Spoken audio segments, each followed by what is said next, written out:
What up, my freaks? RuinusInsight here with part 31 of my Total War Warhammer 3 Yuan Bo Immortal Empires campaign.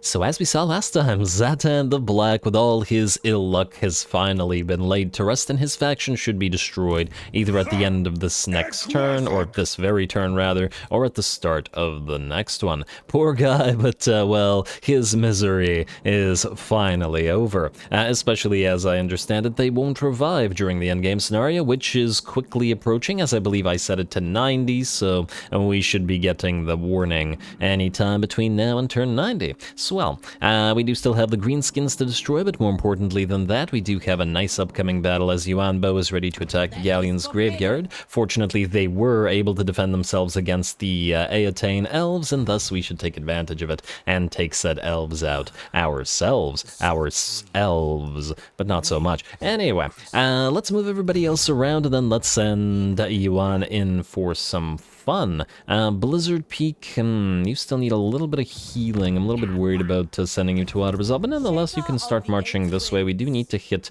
Saber Mountain, and, although on the other hand, I suppose we could also have Miao Ying and Jiao Ming do that one together, though I guess it'll be a long time for them to get there. We'll see. It really depends on how long it takes Jiao Ming to get there, I suppose, which would mean we could send Jishu up north to help Ding Jun, because, well, he's very badly hurt, and his army, frankly, won't survive going all the way to the north to complete these guys' destruction. Anyway, I'm getting distracted. Who needs to move this turn is the real question, other than Yuan Bo himself, of course. Obviously, none of the Sentinels, and no, did I actually move everybody last time around? No, I did not, because the ferry has not moved, and thus the other ferries have not moved. Alright, you're going this way. I guess you're going to suffer some attrition while moving through the Warpstone Desert, but, well, that's the price you gotta pay to move through the Warpstone Desert, so that's just the name of the game. Let's see, anybody else? You, Lion...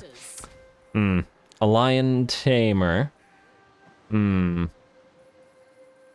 Oh, right, we're missing one war line. Yeah. All right, I remember you now.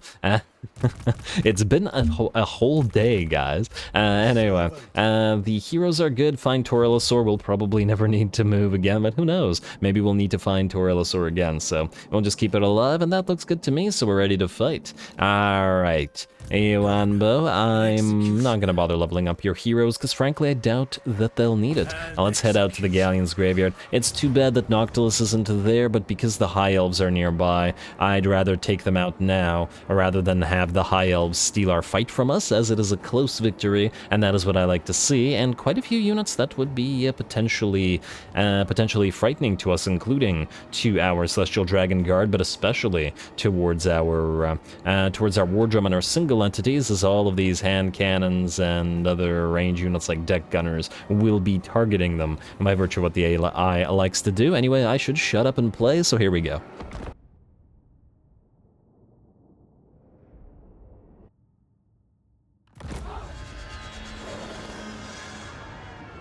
Loyal and brave soldiers, I will not tell you. The Emperor is watching. Because I know you already give your utmost for Grand Cathay. Safeguard us from their spells. The elemental winds are there. Man, everybody's making their own speeches, I guess. How dare you interrupt, Yuan Bo? Anyway, here we go, the Galleon's graveyard, and it looks like we have the advantage here, as in, we have the superior position. I remember the last time that I fought here as the Empire, and it was an extremely tough battle, and it came very close to actually losing it, because it was accidentally against multiple armies with one. But anyway, the time that I fought that battle, we were positioned here instead, and this is obviously a much less superior position. Here we have a cliffside which is impassable, forcing the enemy to walk around, and where we can position ourselves, especially if we had any crossbow units, this would be particularly advantageous to us, but we can position artillery and whatever up there as well, plus force any enemies to go up the hills as they try to engage with us. So yeah, we definitely have the superior position. Let's see if the enemy can deal deal with it. The maelstrom is swirling in the background, lightning striking into it, while the enemy does appear to actually want to move towards us. A little bit surprising, actually, that they were willing to do so, but pleasantly so. And now the enemy does have a single mortar here, but actually artillery-wise, they're fairly light, so we aren't that concerned with that, at least. And though we will have to allow the enemy to get a little bit closer before we can actually fire on these mortars. But that's just fine. Alrighty, we also have just our one fire rain rocket, and not permanently. Yuan Bo is actually going to be losing this particular artillery piece from his army eventually, as there's no actual need for it in this army, and we have them in plenty of armies already, and this army isn't really built around that sort of thing so much as having a melee line. Anyway, we're going to try to do our best to annoy the foe as much as possible, which means moving forward with our alchemist and casting Gehenna's golden lines in the biggest blob that we can find. And some spells look very different, or at least feel very different when they're in the water like this. Alrighty, and there's the Talons of Night. Oh, the Talons of Night looks fantastic. I mean, the Talons of Night always looks fantastic. Probably, once again, still the best looking spell. But when it comes out of the water like this, because the spell itself is very dark, this looks very appropriate. I love it.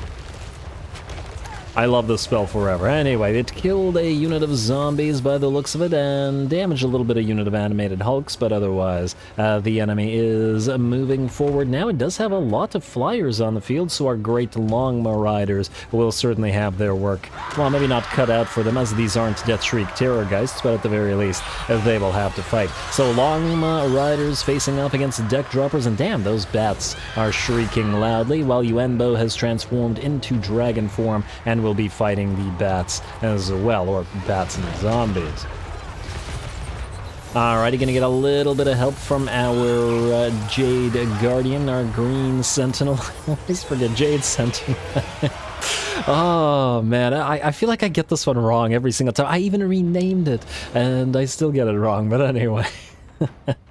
At least it's amusing. Anyway, the enemy is going to continue to move forward, but it looks like we have been able to get Yuan Bo to distract 2 units of enemy deck droppers, while the crowmen move in to help out. Despite the crowmen's relative fragility, they do actually do fairly decent damage for such a fragile unit. Let's see, weapon strength is at 45 and a 60 unit mob, and 61 melee attack on top of that, just that they're fragile, so we should be able to take care of the enemy air force just fine. In the meantime, we got our 2 casting Astromancers, which means 2 ball lightnings or chain lightnings. Unfortunately, this one's going to go wide, but it's okay. We'll simply follow it up with another Gehenna's Golden Hound. It looks like a lot of the enemy are firing at Yuan Bo, so we will have to be careful with him and instead land in the middle of the enemy force to start going after the enemy vampire fleet captain.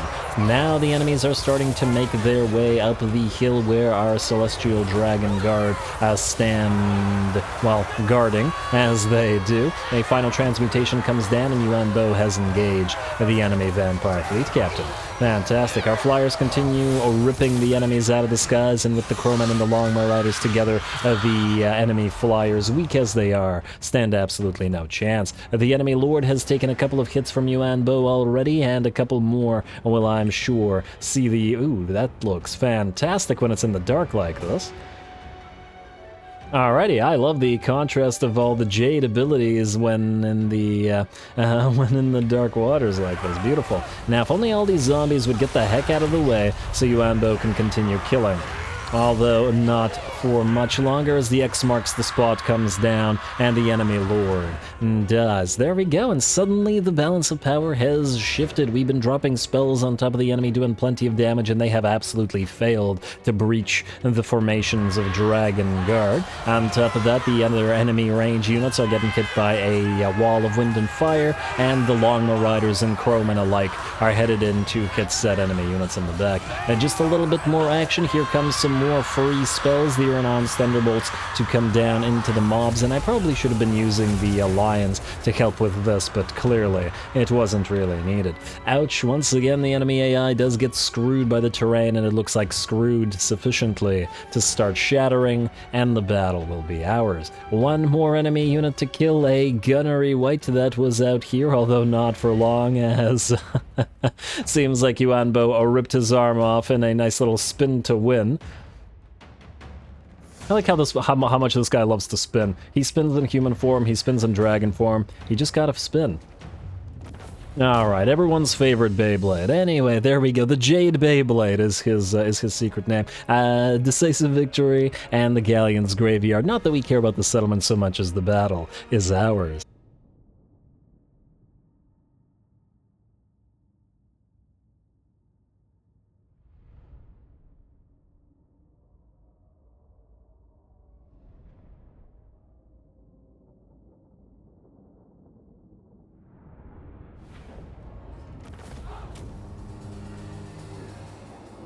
Alright, there we go. Certainly a very dark map, but, well, that's the Galleon's graveyard for you. That map is always dark. And it is a fun one to fight on, though I do feel like the enemy got the short end of the stick in terms of the two sides of the map. We started on the side with the far superior defensive position with that cliff right in the center of the map. I feel like the AI should, by virtue of being the defender of the Galleon's graveyard, get that position. Though on the other hand, the enemy's back is in the way that we played it to the vortex or the maelstrom itself in the center, so maybe it's right, but I don't know.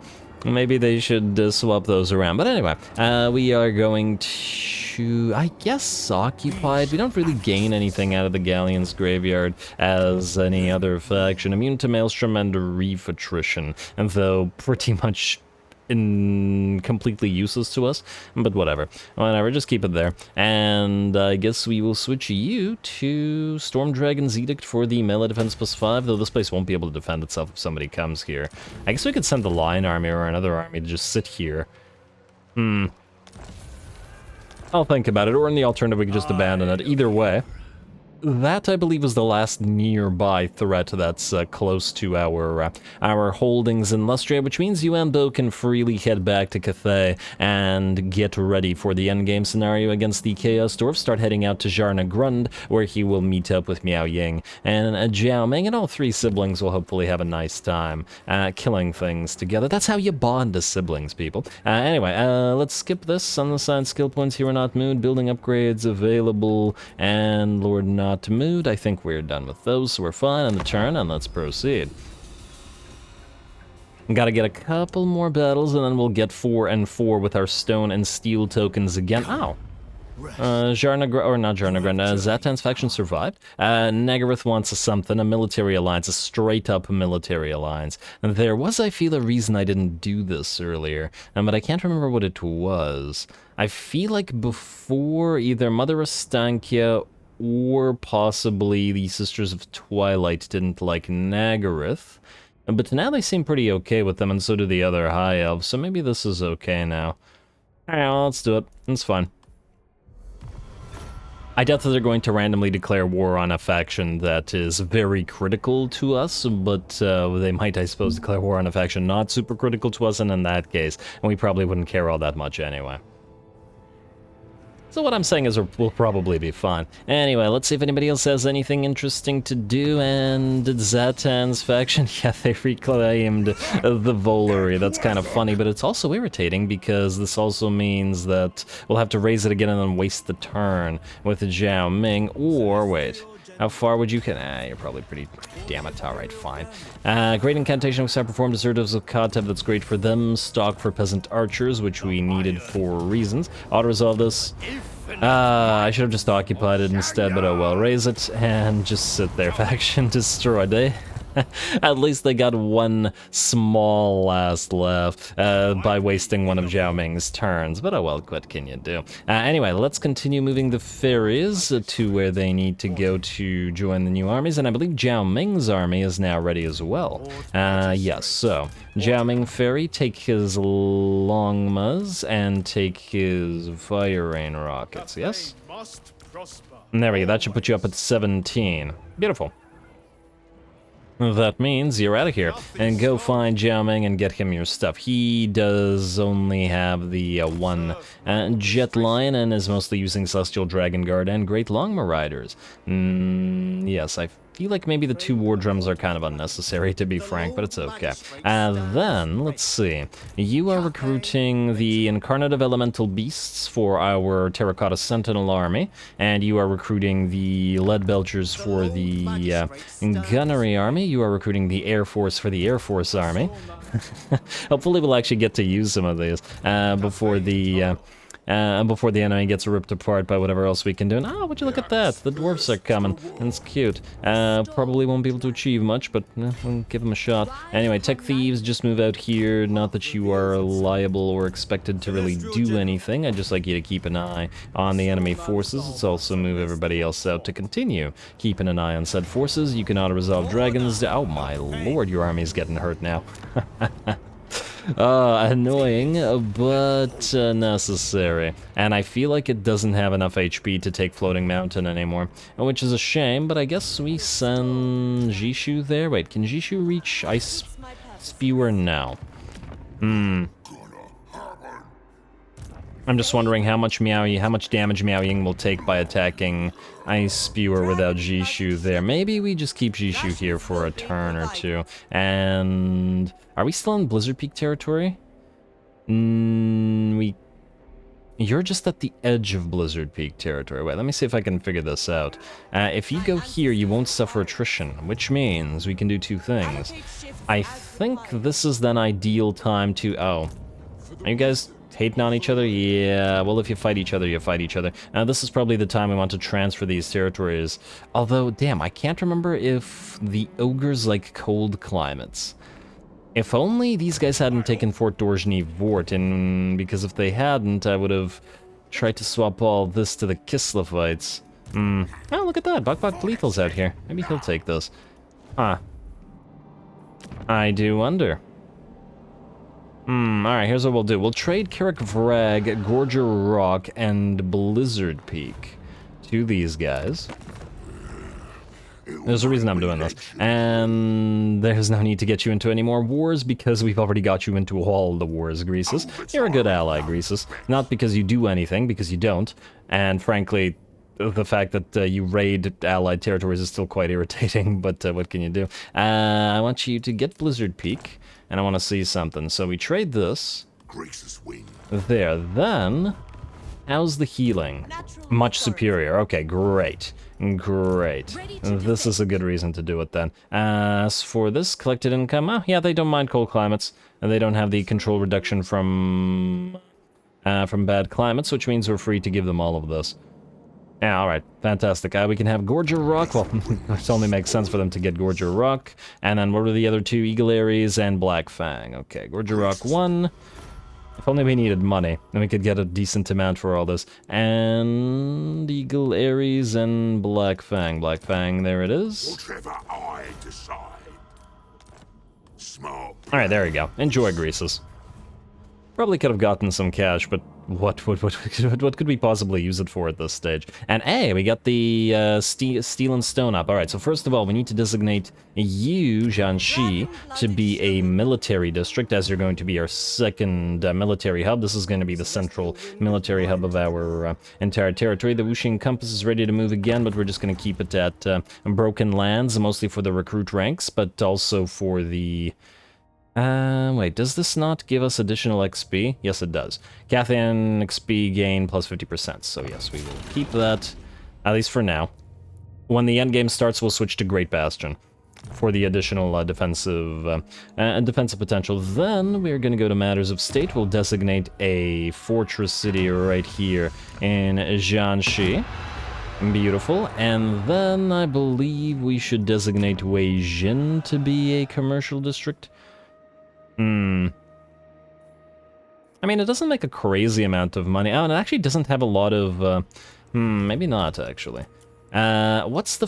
let me just see here. It's the best place. Okay, you, Jade River Delta, you have all of... Actually, do you have all of the... You have all the green buildings. Wait, actually, out of curiosity, do you have all the green buildings? Oh, you have all the green buildings as well, so we're free to make you a commercial district, even if you don't make a lot of stuff. You know what, I feel like Weijin should be a commercial district. We have, it's a main settlement for us. And I kind of want to see what the Eastern Bazaar does for us. Yeah, alright. Matters of State and Commercial District for you, Weijin, perform, and now we need to get this back up to 4 and 4 in 4 turns. 4, 4, 4, which is something. Let's see, now, spices do what? Maximum caravan capacity, oh, that's not good. Oh, that's a crying shame. Oh, well. Not a big deal, mind you, but still a crying shame. You now are more important because you will be able to recruit everything within 3 turns. Any more military structures we're missing? We are missing you, and we are missing you. There we go. And in Celestial Monastery, we need to go for, okay, not Harmony. We should not be in Harmony. We should get one of these buildings here. Doesn't really matter which one. Let's go one of these, the Yang Sanctuary. And just because it'll help us with the, it will help us with the recruitment, not as much as it does here. Actually about the same amount. +1 recruitment rank and recruitment cost reduction, but more importantly, local recruitment capacity. Too bad these things don't have more buildings that we could make into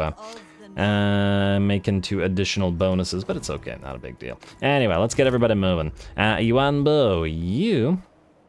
There's an island nearby and it tempts me. I could also sail him out to Montenas, but I feel like there's no guarantee that that Morgur is there, even though Morgur's buff is fantastic.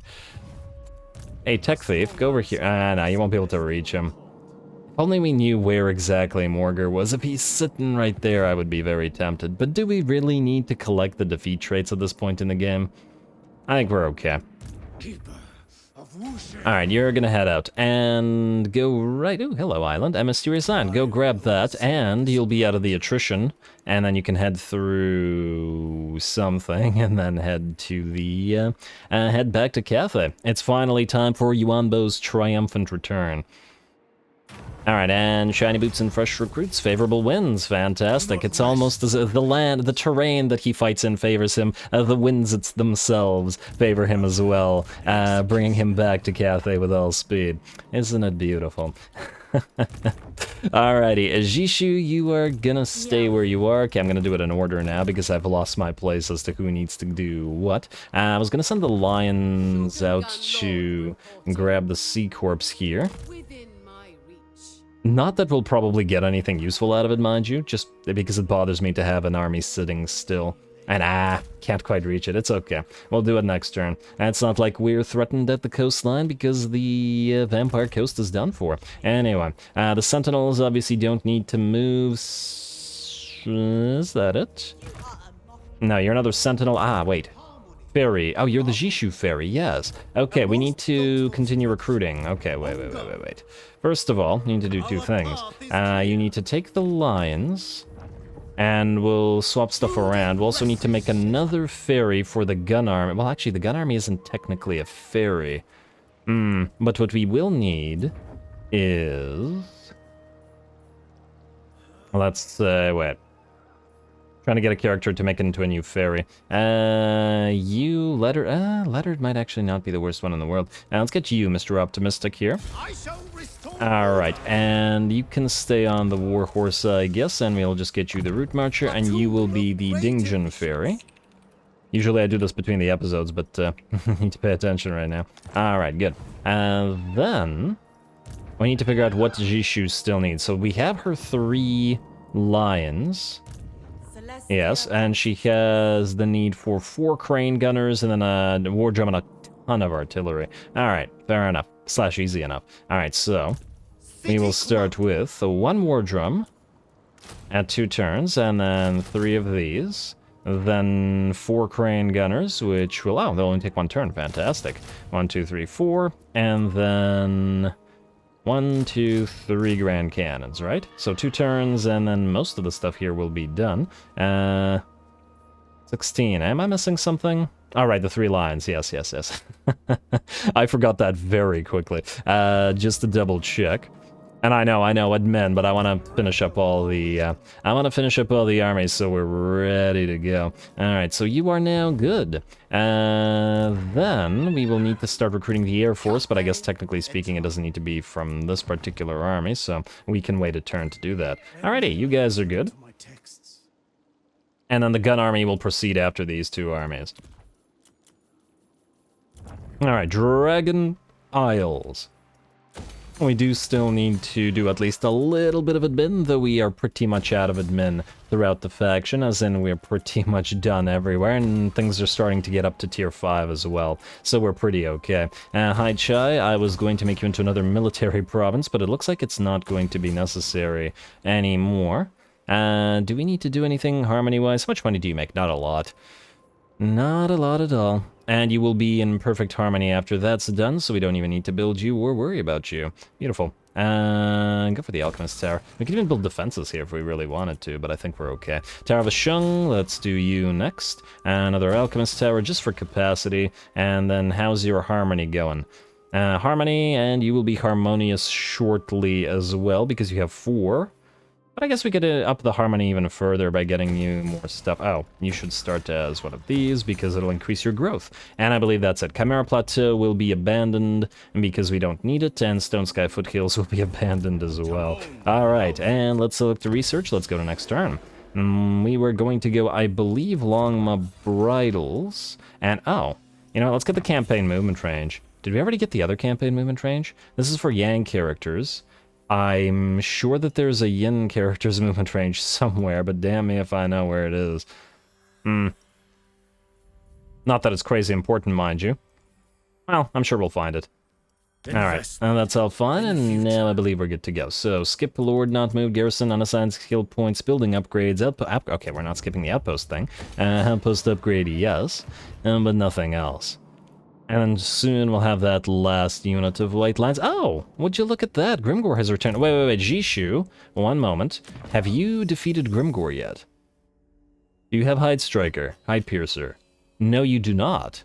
Alright, well, you have been a star of this campaign. Our favorite dragon-blooded lord. Other than the actual dragon lords.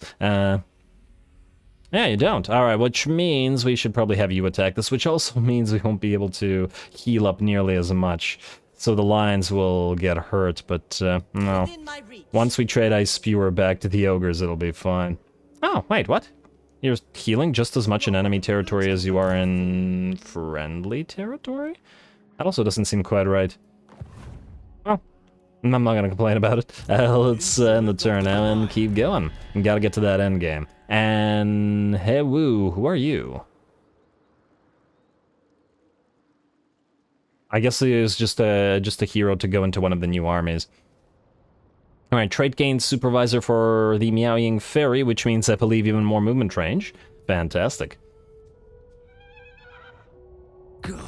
Miaoying will have her maxed out army shortly. We also gotta remember we still have to do peace treaty with Naggarond. Wow, Naggarond is... I've never seen Naggarond get ripped apart this badly. Mother Estankia has really changed the dynamic of this part of the world, especially since newer factions have a bad tendency to be more powerful than older factions. And as we can see, Mother Estankia essentially destroyed the Cult of Pleasure by herself. We didn't really help that much with the Cult of Pleasure at all. We just dealt with Mazda Mundi, and now between her, I guess, destroying the Cult of Pleasure and everybody south of Naggaroth, it allows Naggaroth to survive, as Naggaroth pretty much always used to die prior to the introduction of this faction, and now the two are ripping Naggarond apart. Though surprisingly, Harganeth is still alive and has not been destroyed by Valkia, which is another change, but not related, I believe, to Mother Estankia. But yeah, we can clearly see that the dynamic in this portion of the game, the metagame, has changed, which is interesting. It's one of the things that I really enjoyed when Warhammer 3 first came out, because even old factions became new again, in the sense that where they started was completely different. The Escort are going to get attacked by Wintertooth, sure. We're too far from Wintertooth to care. We can be at war with them, and frankly, all that'll do is make characters like us. Somebody succeeded in an assassination. Somebody's ready for duty, that's great. Technology researched, also great. Raise the banners. Who succeed? Oh. He killed a tech thief. That is so rude. And would you look at that, Grimgor. Alright, well, something for Jishu to do, certainly. And you're gonna move in. Do we want to actually fight this? I do kind of want to see the Arcane Phoenixes in action. You know what, we could fight this. We could fight this. We'll fight this. And we're not going to move Meow Ying to... but then... I did want to leech XP. Huh. Hard to say. As to what the best option is. Also, you should probably move up here. And go here. Oh, yeah, you won't be able to auto-resolve this. Although, frankly, if all of your units die, that won't matter much either.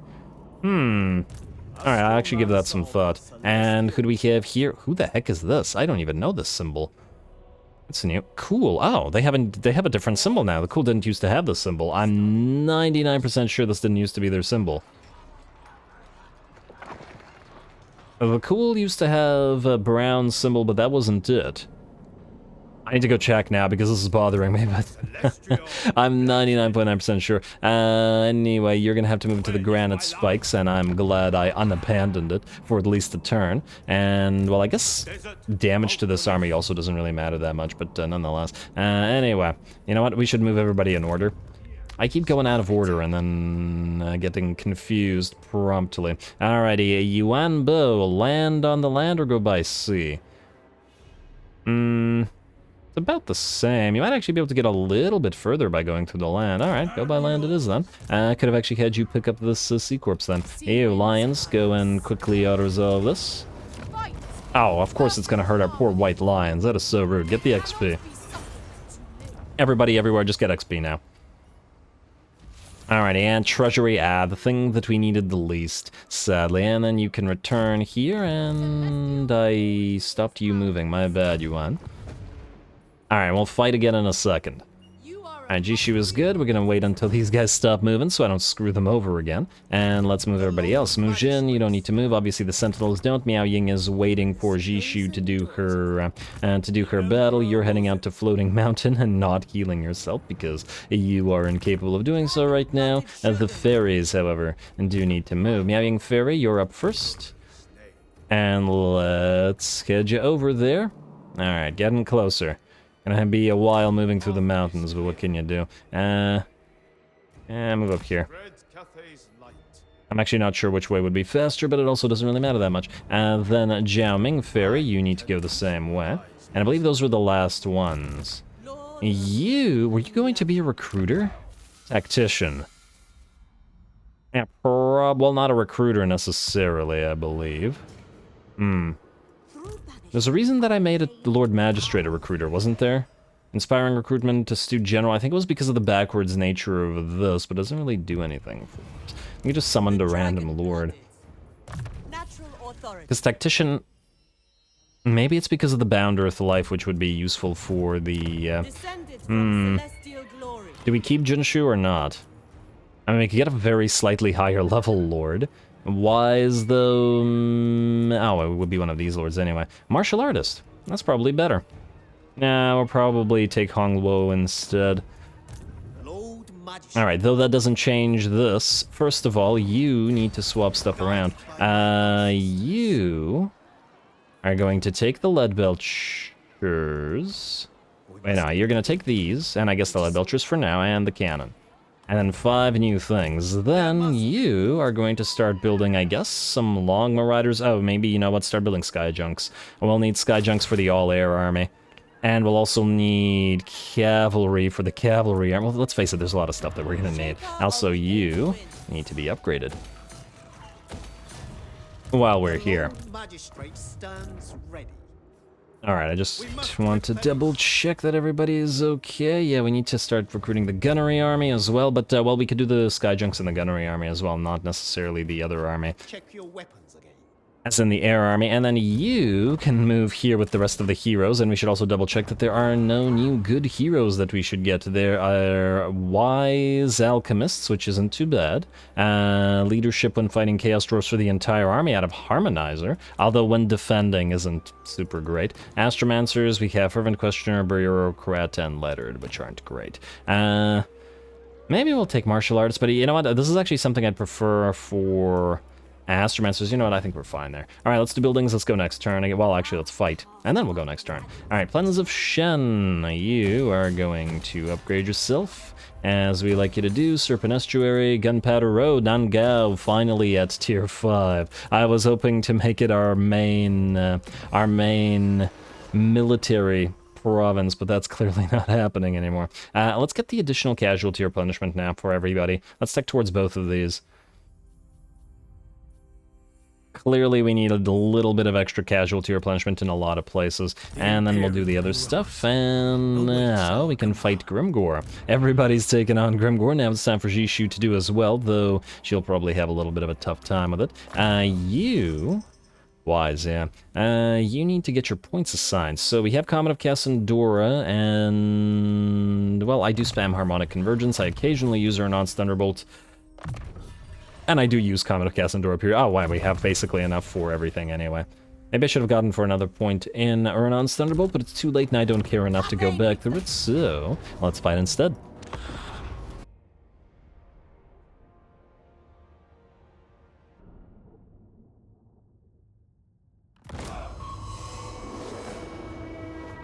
They are divided and selfish, but we fight as one body, one soul.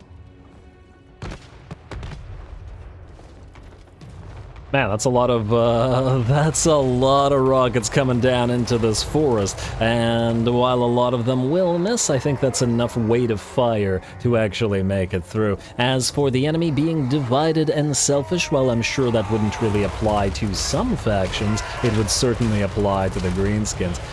Oh wow, and I actually kind of love the rockets getting through the trees like this. Obviously, it's disadvantageous to fire and waste like 80% of your artillery hits like this, but it looks cool, and rule of cool will always carry the day.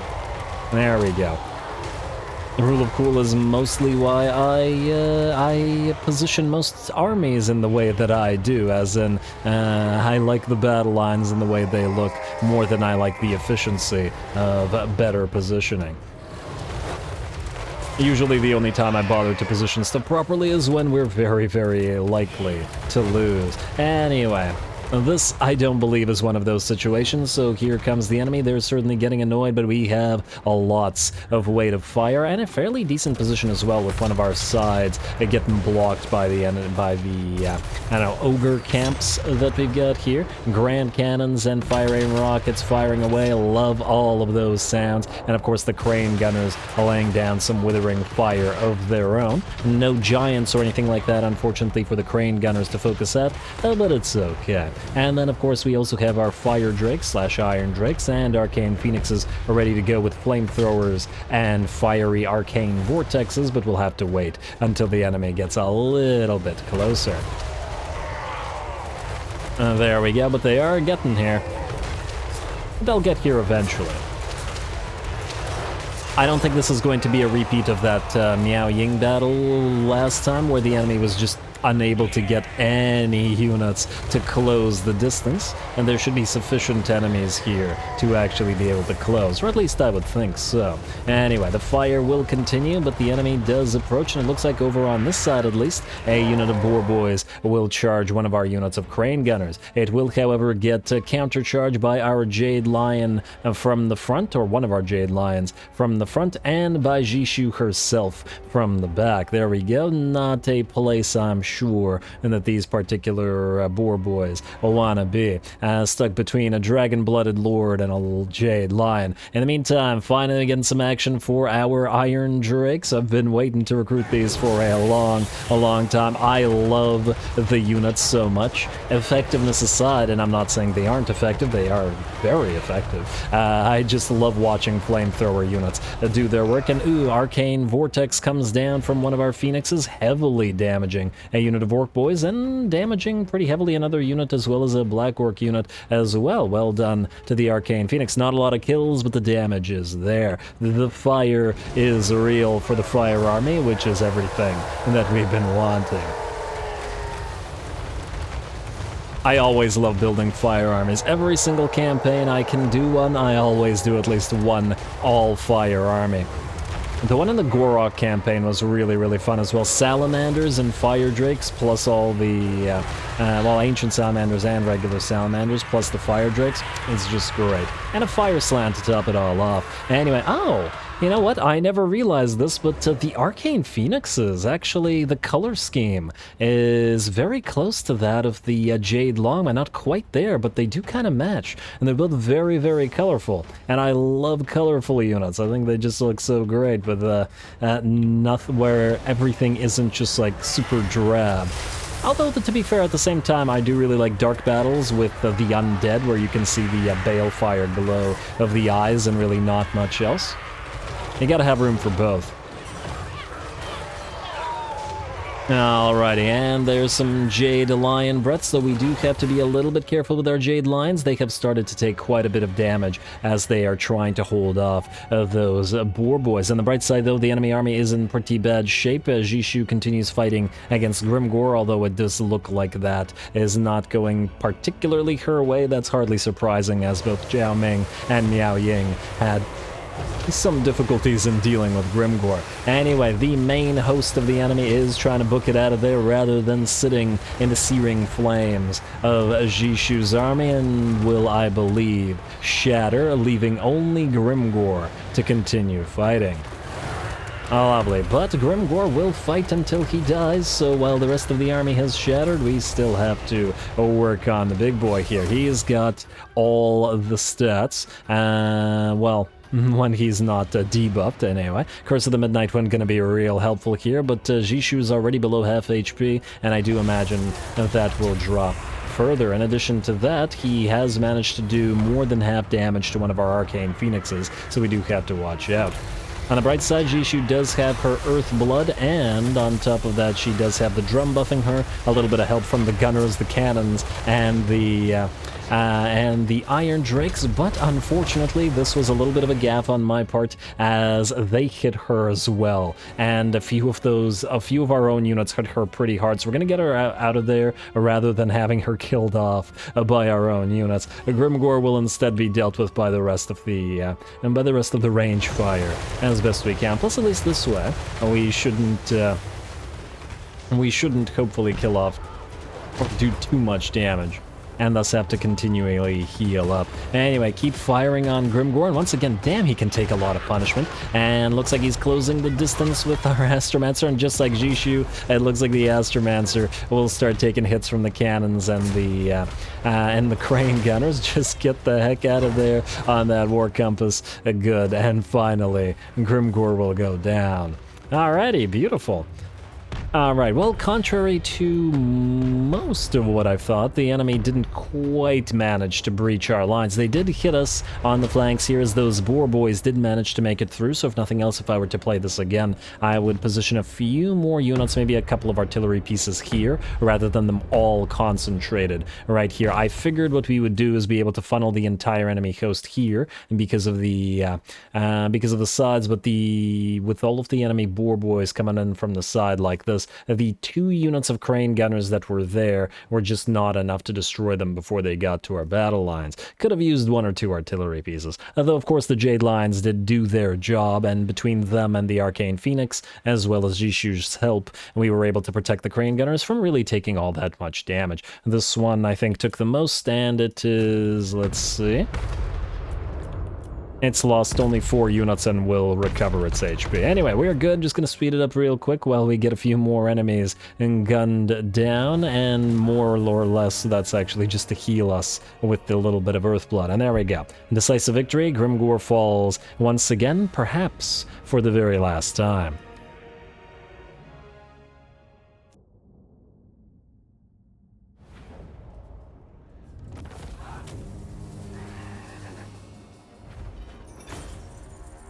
Alrighty, once again, Grimgor is an absolute beast. Everybody struggles with fighting him one-on-one. It's too bad that he'll be dead by the time that Yuan Bo comes back. I would have loved to have seen that contest, but I think Yuan is like 15 turns away, and it's just too long. We're not gonna pull a Zatan and leave and leave Grimgor alive for that amount of time. Anyway, the enemy's been destroyed. We get to see those lovely arcane vortexes that the phoenixes can do, and this phoenix at the very least got more kills than anything other than our dragon-blooded lord and our fire rain rockets, so that's pretty good. Solid investment. Anyway, we are going to temporarily occupy this A so we can heal, B so we can trade it, and battle reinforcement time minus 40% faction-wide. Faction-wide?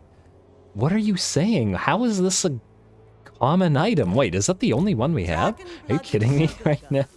Faction-wide. Any faction-wide buffs are usually quite strong. What was this called? Astromancer something. I haven't organized. Oh, it's right here. And we have... Oh! It's part of the Scroll of Astromancy. Wait, Scrolls of Astromancy. Yeah, it's part of these. Huh. Damn, I gotta put that on somebody. Xiao Xiao and Jishu. Well, Jishu can't lose the Luminarch lens. Who is Xiao Xiao?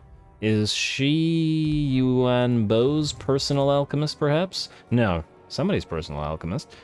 She is Miao Ying's personal alchemist. Alright, fair enough. Lettered, yeah, well, she's getting the extra XP in here. Have some mentor. And you are currently using the... Oh, you're using the icon of the Spirit Dragon.